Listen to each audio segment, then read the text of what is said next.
Welcome back to another edition of the Edge podcast. Publisher Brenden Slaughter here for BeaversEdge.com, joined as always by Beavers Edge senior writer Ryan Harlan. We're coming to you guys mid-Washington State week here on a Tuesday, November 25th. We're recording this podcast, bringing you guys the latest on Oregon State's coaching search. We'll be gearing you guys up for what's the latest we know, some breaking news that just happened before we jumped on this podcast as well. A little bit later in the podcast, we'll be gearing up for the Beavers regular season and truthfully just season finale against the Washington State Cougars. We'll find out if the Beavers have any life left to make it an interesting game up in Pullman, or if the Beavs are kind of on to their next coach and all that stuff.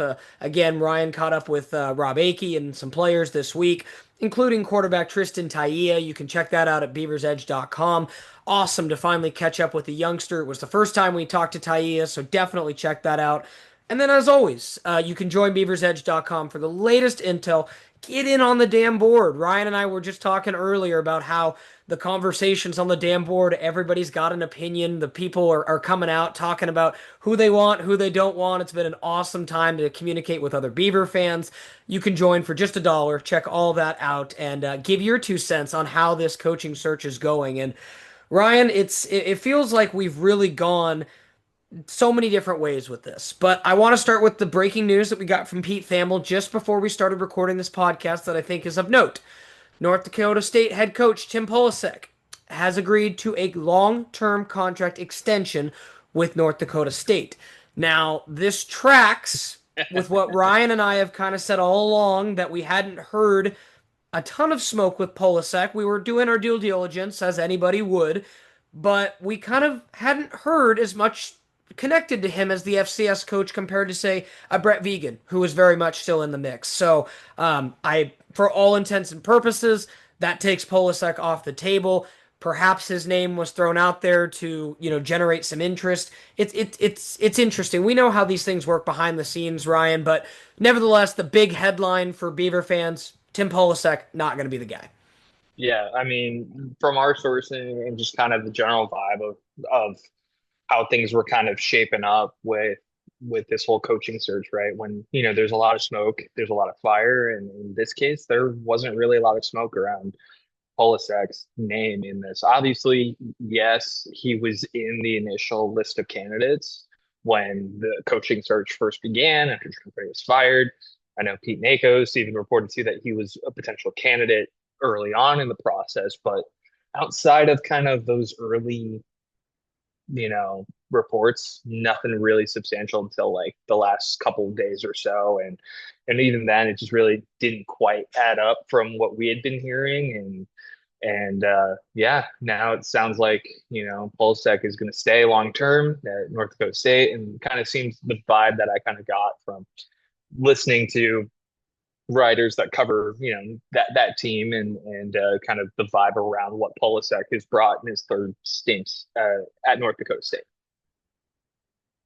It's definitely interesting, and I think just the timing of it couldn't have happened better for our podcast, Ryan, because now it obviously breaks as we're talking more coaching search, and ultimately, it's out there enough that we can kind of say, just kind of recapping the information, Ryan. We know Brett Vigen was at PDX Airport. He was obviously talked to by Ryan Clark of the Oregonian, and the words that Ryan used was, just uncomfortable, like an awkward kind of situation when he was asked why he was here, sort of a thing. But we know he's in the mix. We know he's going to be an in-person interview of some sort. We also know that Jamarcus Shepard, the Alabama assistant, is also in the mix, also has done an in-person interview. Beyond that, I know we originally said there were 3 finalists. I think it's kind of plausible to say it might be more than that, and Scott Barnes might be looking at kind of a couple different names, because we've also, heard chatter with Jim Mora. Not as much in the last, 48 hours, but we had heard some chatter with Jim Mora as well.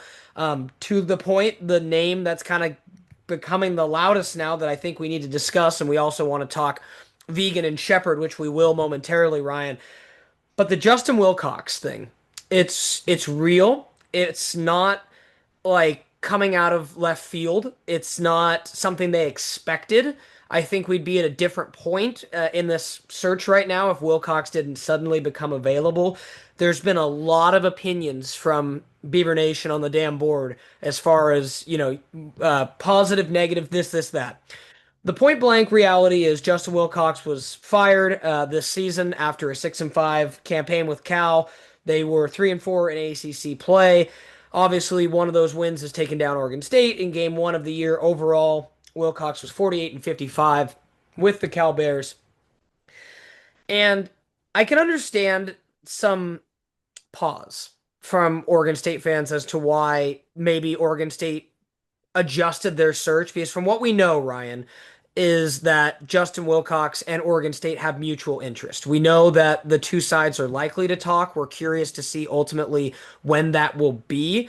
But from Ryan and I's sourcing, we've kind of been able to confirm that there is mutual interest. They will talk. We're continuing to, work the phones and work the sources and know what we can. Also, too, there's precedent for this as well, where Justin Wilcox did interview for the Oregon State job before ultimately Scott Barnes settled on Jonathan to take that job after, he who shall not be named.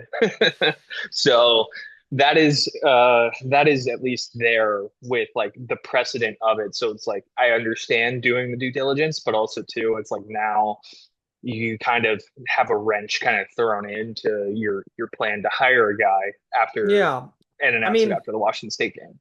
it's true, and I want to get your thoughts too, because let's each give some pros and cons with Wilcox, because I kind of want to talk him a little bit out, Ryan, because as I look at it, I think you know what you're getting, right? I think you know you're getting a guy. Again, is it kind of like Trent Bray, where you're going a defensive-minded coach? Sure, but Justin Wilcox has such a long, you know, runway of being a successful head coach. And I know a lot of people instantly point to the fact that he never had a winning record in conference play.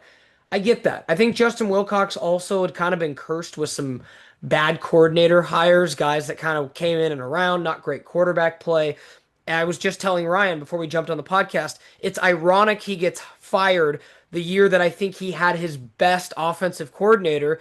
And, if Sagapol Tiltele is not a true freshman, maybe Cal's a little bit better, but, you're still rolling a true freshman quarterback out there, right?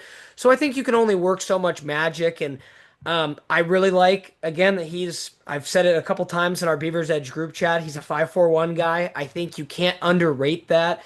Real deep connections to the West Coast. And I think he would succeed at a place like Oregon State that respectfully cares more about football than Cal. I think Cal, ultimately, the university in Berkeley has more resources, but I think Oregon State cares a little bit more about football than Cal football does. And I think, I think he would thrive in Oregon State's kind of situation.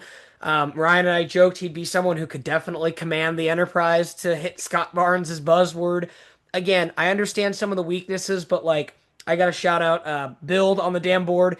He threw out, Wilcox as head coach and go get Chip Kelly as offensive coordinator.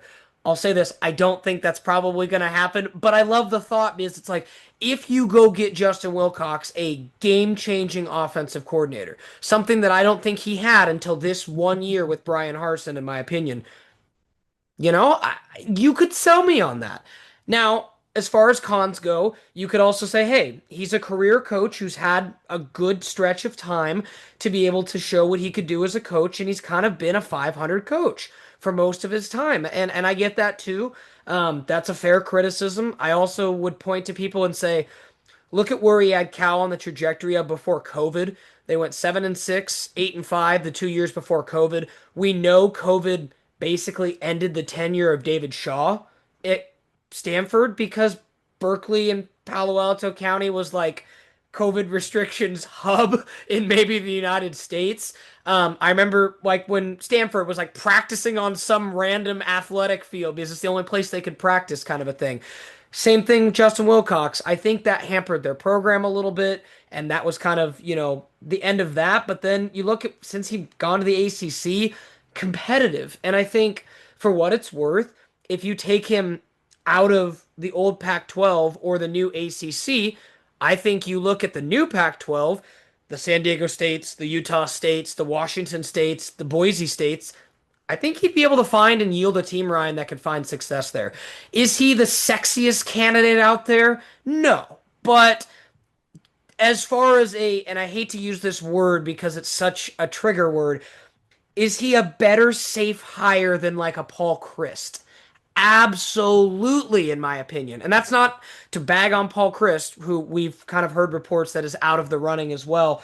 But I just think he'd be a very high floor, decent upside option if the Beavers needed to stabilize the program, position themselves for the next round of realignment, maybe, or who knows, just to get back to being a competitive 8-9 win team. So that's kind of my pros and cons on Wilcox. Again, is he above all else top of Mount Oregon State for me? No, but I think you also have to be realistic, and it's like I think you weigh. I love Jamarcus Shepard too. I think that is a high risk, high reward, and we'll talk about him in a little bit too. I think Vegan to an extent is a higher risk, higher reward. So I think there's a lot of angles to it, Ryan, and to that extent, I don't envy Scott Barnes because making this decision is a cataclysmic one for Oregon State football. And I'm curious just your thoughts on the second part, but ultimately just some pros and cons you have on Wilcox. I mean, in terms of just like what he gives you over Chris, I mean, you at least have a guy that's been coaching for the past 9 years. I mean, Chris, his last sort of stop as being a head coach was in 21, 22 with Wisconsin.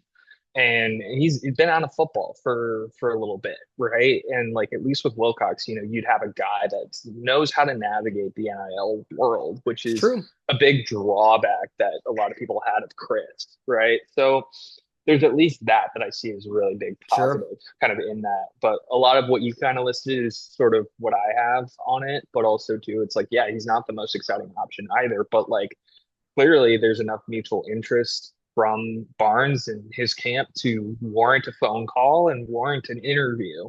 I mean, you still have some time to consider him into the mix with guys like Vegan and Shepard. I think it's going to be just more of a matter of who he could bring in, right, Hmm. from Cal, depending on what guys enter the portal from their roster, and then also too, who does he bring in, right? Because that Cal coaching staff this year is going to be vastly different. Mm, Um, who does he, bring in? Does he bring in, any guys from that staff like a Keith Hayward, Rolo, Brian Harson potentially? If sure. they don't Or stick players. around, or Players too. players, Yeah. right? So those are just options there where I'm like, does he, kind of you know pillage the cupboard basically to bring some Sure. guys into Corvallis, right? You never dismiss a possibility if he ends up being the guy of that happening. Now,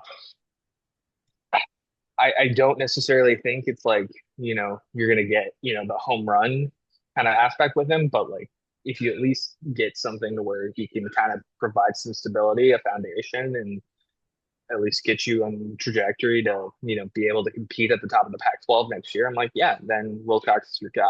That if that's the case, if you're Scott Barnes. Yeah. But I'm in your kind of boat too, where it's like you could sell me on him, but it's not obviously the most flashy hire.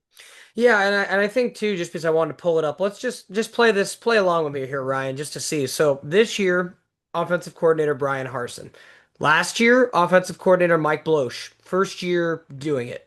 Year before that, Jake Spavital. Year before that, Bill Musgrave. Year before that, Bill Luke Musgrave. Musgrave mentioned. Right, exactly. So Bill Musgrave had it for a couple years. Before that, Bo Baldwin. They tried Bo Baldwin for 3 years. It didn't work out. So those are all of Justin Wilcox's offensive coordinators. And I'm sorry, Jake Spavital, I believe, went to Baylor, and I think he was probably the best. He was the one that kind of helped get Fernando Mendoza off the ground at Cal a couple years back. And obviously, we know what Mendoza's been able to do since. So, kind of with Ryan, you could sell me on it. On the same token, I think a bigger upside would be a guy like Jamarcus Shepard. I still think he's probably the biggest ceiling because there's a chance that he could elevate you to like crazy good levels. Let's just say things went and he won maybe 10 games. Let's just go perfect scenario, Ryan. But in that instance, Oregon State would be facing a problem that, like, again, with Wilcox, if he succeeds, you're talking about a guy who was born here, a guy who's probably not going to be angling to bail anytime soon. If Jamarcus Shepard finds success, Ryan, and I'm not saying it wouldn't be great to success, to enjoy while it's there. What's to say that Jamarcus Shepard wouldn't be here for 2, 3 years, win 10 games, and then have another school come in and be like, we want that guy. Look at what he did at Oregon State. And that is the risk you run of, I think, Jamarcus Shepard. I think he would be the most likely to potentially leave compared to, say, a Wilcox or even a Vegan. We've seen Vegan's loyalty to Montana State. Even if he found success at Oregon State and they went that way, Ryan, he would probably be loyal to Oregon State for a bit of time. It would need to be like okay, I can't turn down the amount of money they're throwing at me kind of an offer for Vegan to probably want to leave too. So I think that's a fair angle to consider too, Ryan. Like, there's more longevity in, like, say, a Vegan or a Wilcox, but the highs could be bigger under Shepard. You know what I mean? Like, that's Yeah, where I'm at.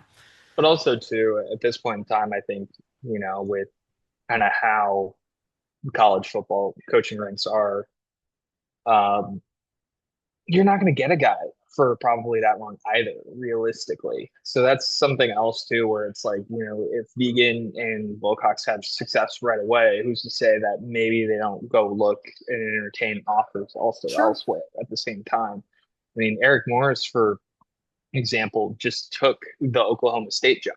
Oh, That wow. just also Okay. broke as well too. But I mean, he's been at North Texas since We liked him. 23. We liked him.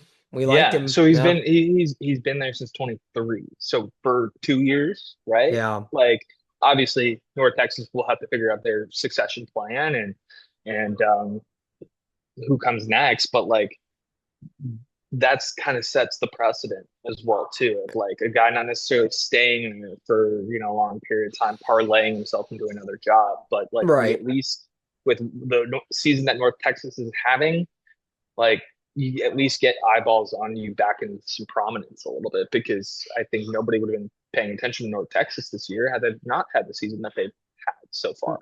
Absolutely. I mean, I'm drawing a blank on his name right now, Ryan. Maybe you can help. Oh, Willie Fritz for Houston. Yeah, Did anybody really remember or know what was up with Tulane football before Willie Fritz came in there and they had an awesome Cotton Bowl win over USC? Everyone's like, "Who's this guy?" Right? And, it's the same kind of thing. And I would say Tulane, for the most part, has still been able to, maintain some success. So I think there's just different angles.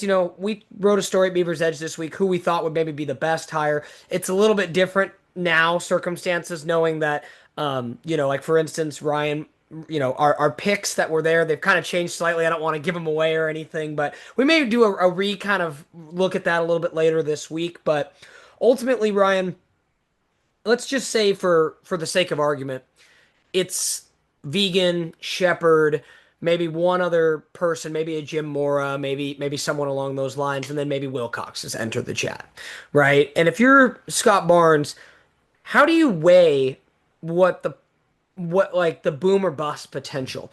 Because my question is, a lot of Oregon State fans on one hand would probably just be like, can we get back to 7, 8 wins a year? Just get us back to what we were the couple years under Jonathan Smith, where with the bowl game, they won 10 games. The year after, they won 8.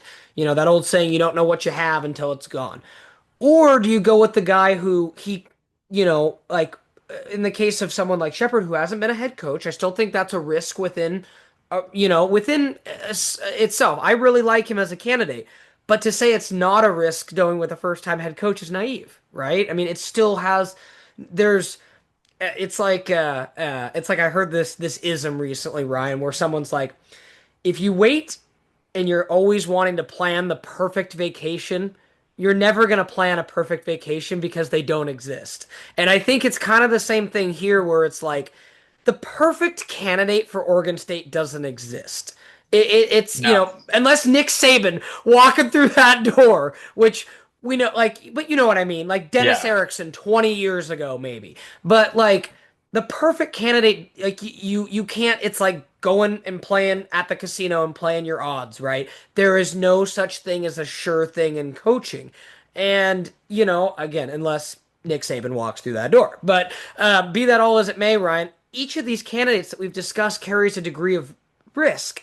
And my question is to you, how do you navigate it? Because, like I told you earlier, I could be pulled a couple different directions. I think the guy who had the best plan for succeeding at Oregon State, and from what I've heard back several years ago, that was what separated Jonathan Smith in the process. He basically had a binder and was like, "This is my plan for how we are going to bring back my alma mater," and lo and behold, it worked, right? So I that's probably what it would set. We're obviously not in those interviews, Ryan, but how those interviews went might ultimately be the separator in this process.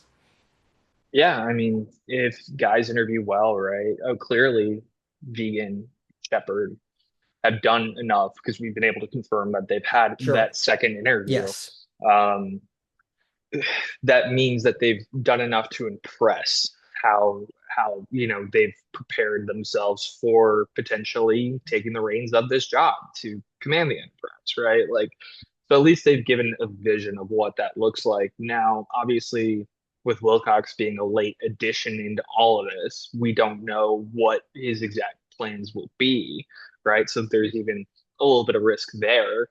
But I think, you need to also not only think, in the short term, but also the long term too for Scott Barnes, right? Because you need to set yourself up for success not only right away, but also too, it's like for the second round of realignment that's going to come around yet again. It's can you position yourself to be at the top of this new Pac-12 to parlay yourself into a spot whenever realignment does come back around again here soon. Um, yeah, I mean, there's not, I think, one right answer right off the bat of who's the perfect guy for this. I mean, there's an inherent level of risk involved in every single candidate that Hmm. we're talking about. So, like that's where I have my kind of in the middle ground where I don't really lean one way or the other on a guy. Um, but if whoever that ends up being, I think you need to make sure if you're Barnes to find a reason to bring fans back into the stadium. It's something exciting because Right. clearly we've seen people vote with their dollar this season and kind of And their how things butt. have gone and their butts. Yeah, in the seats, like the lack of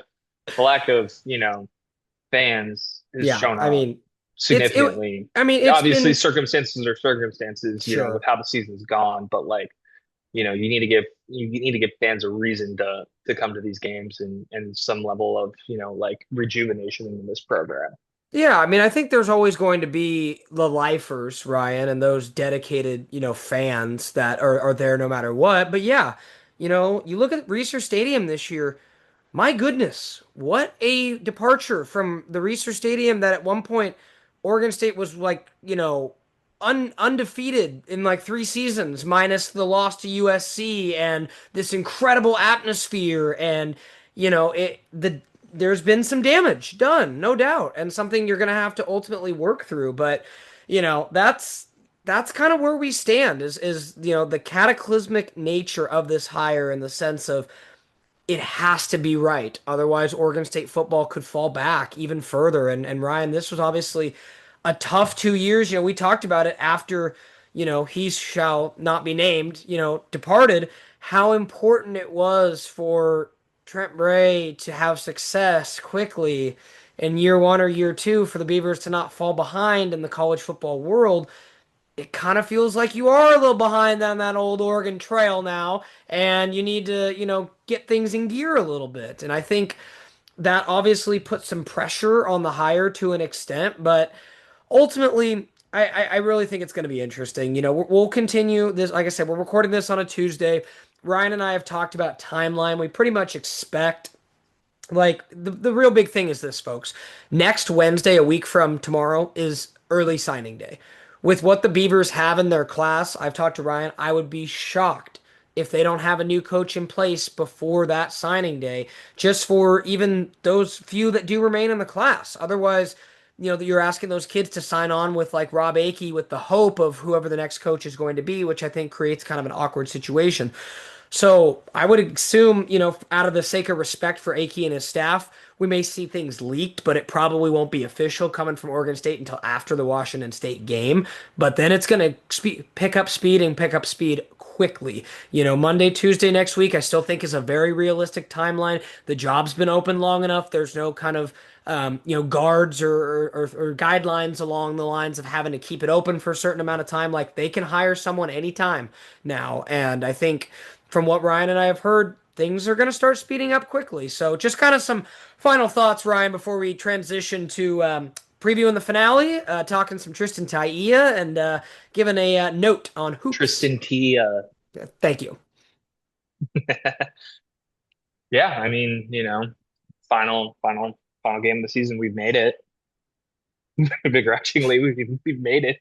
Yeah. The casket's being dragged over the finish line. I mean, um, that's kind of how it feels, right? We're all kind of like, well, this is it. This is the end. It sucks the way the season played out, but got one more game left to play. The Pac-2 Championship Part 2, I ready to like that. go.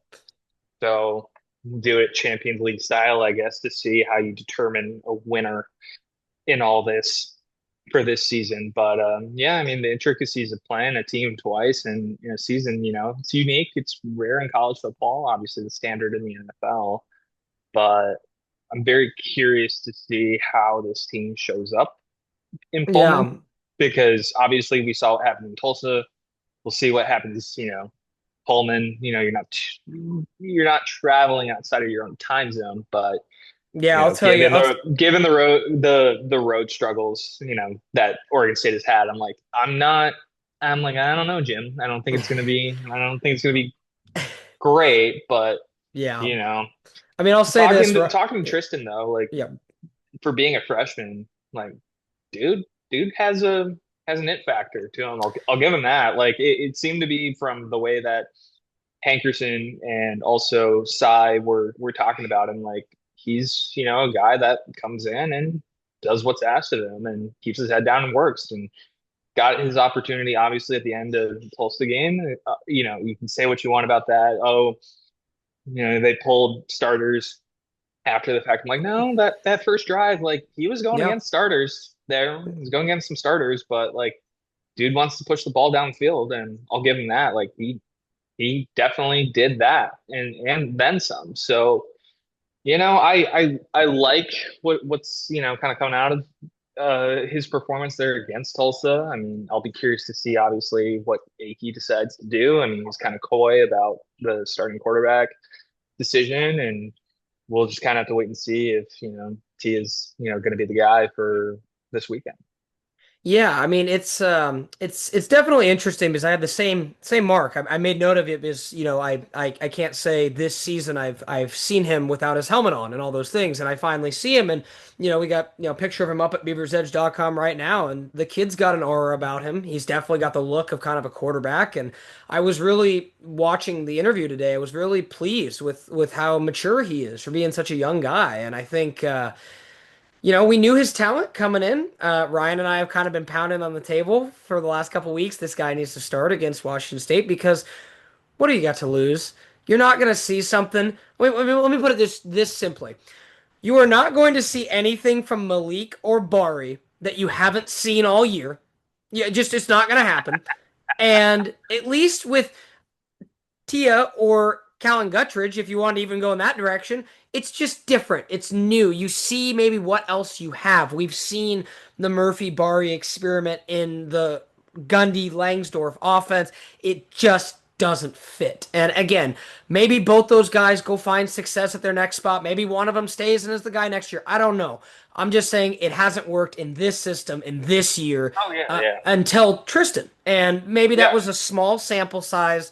I mean, Malik had some moments earlier. I know Bari, was there when they won a couple games, and I'm not taking that away. It's just the results have not been good this year overall, and I say, just why not, right? What have you got to lose as far as Tristan getting the nod? And as well as that, again, Oregon State will be playing Washington State on Saturday. You can catch that game on the CW. That game will be, I got to double check, make sure. I almost said 4:30, but 3:30 tip off or kickoff. See, we're so much into basketball season. I keep saying tip off now, Ryan. That's to come. We sleep But in the May. but the Sorry, Beavers sleep and in May, Cougs, July. Yeah, yeah. yeah, but like Ryan said, man, to quote some Joker, it's like Washington State, Oregon State, fully a do. And I have to say, Ryan, um, other than like if I was Washington State, and I'll say this, the Beavers have nothing to lose, Ryan. Absolutely nothing. I don't know what kind of Beaver team's actually going to make the journey up there. But you think about, Ryan, the whole Washington State backed themselves into, where they need this game to go bowling at 5-6. And you look at kind of, losing to Oregon State the first time. Obviously, you like having Oregon State at home, but and I'm not saying I expect the Beavers to win. I think this will be the first time in a couple weeks. I don't predict them to win. Last I looked, it was 13, 14 points as far as the spread. But I'll say this, Ryan. The pressure will be on the Cougs. I don't know if that will make any bit of difference in the result or whatever. Maybe it turns out to be closer than expected. But the pressure is going to be on Washington State because they know they have to have it to get the bowl game. Oh yeah, I mean that's you don't give yourself enough wiggle room, obviously, with the way that their results played out in that schedule, and so now it comes down to winning you're in, right? And for this group under Jimmy Rogers in year one, I mean, making a bowl game would be impressive It would for be. what he's been able to do there up at Pullman, but like at the same time though, there have been times where the Cougars look really good in stretches and then falter off a little bit. So I think, you probably, if see a Cougars team that, comes out with a little bit more of a sense of urgency, I would and agree. especially playing at home this They're time always around. tough. Always tough in Pullman, So, man. Always tough in Pullman. so I expect that, but also too, it's like finishing through four quarters. That's what both these teams are going to try to have to do is to make this you know interesting and for Oregon State, I mean, you get the motivation of hey, make it 3-0 in a Yeah. Pac-2 series. I mean, So there is, if you can get yourself motivated like that, for sure. Because, Ryan, I've tried to put myself in the players' shoes these last 2 weeks. Like, the end of the season is over after Tulsa. You had a bye week to think about it, and now you still have to go play one more game when Ryan, they're like us. You don't think those players are on Twitter seeing all of our coaching search updates, all of the smoke? These guys live oh on no, their they're watching. They're right. watching. So they're only human just as much as the rest of us, y'all. And that's where it's like, it's only natural to be like, well, Rob Akey's great and I love Rob Akey, but is he going to be my coach come midnight on Saturday night kind of a thing? And I'm being dramatic a little bit with the timeline, but that's how it's going to be. Like the Beavers are going to close this out and then they're going to have a coaching staff in the transfer portal, Ryan. Like that's just how it's going to be. And, ultimately we'll see what happens here. But, just last thing I wanted to make note of Oregon State women's basketball team off to a great start. Scott Ruick this year, they did suffer their first loss of the season to Colorado State, but they bounced back with a win over Long Beach State before heading to the Virgin Islands for Thanksgiving. So enjoy the Virgin Islands, ladies. With any luck, you can be more successful in the Virgin Islands than the men who come back Mm, over and dropped and now have lost four in a row. Again, it's not necessarily a laughing matter, but it was rough. The Beavers obviously were 3-0 going into the matchup with Oregon and fell in that game to Oregon. Ryan was there, wrote a great story on it. They go to the 3-4 Paradise. now. Yep, they go to a Mm. Paradise Jam. Evansville, Iona, UMass. Ryan, ouch. I mean, the all three of those are terrible losses in of its own right, but Yeah. like the worst one was Evansville, who was previously winless up until that point in the Yeah. season. But Yeah. the only positive I will say is apparently Wayne Tinkle has figured out he can play Malcolm Christie for more than 3 minutes. So just a thought, for Cal Baptist. Yeah, I mean this it's going to weekend. be interesting because obviously it's early. It's you look 4 point loss to Evansville, 7 point double overtime loss to Iona. They had that Iona game, letting it slip. I think for me, Ryan, that one's the most painful because they literally had it and let Iona get right back into the game. And then UMass was the last place game, and to not be able to obviously get a win in the last place game, I think is tough. And I think we'll get into hoops more as we get into hoops. And go from there. I think the men's side is going to be trying to climb out of some holes this year, and I think Scott Ruick's women's team is going to be the ticket of the town, so to speak. So Scott obviously, Ruick, Scott Ruick, orange collar basketball. you heard it here first, man. A Ryan Harlanism. But otherwise, that'll go ahead and wrap up this edition of the Edge podcast. Big thanks to Ryan Harlan for joining me, talking some coaching search. Obviously, make sure you stay locked in. We're continuing to work our sources. We may have a coaching search update coming up a little bit later at BeaversEdge.com. Potentially stay tuned for that. We'll be continuing to hit some sources.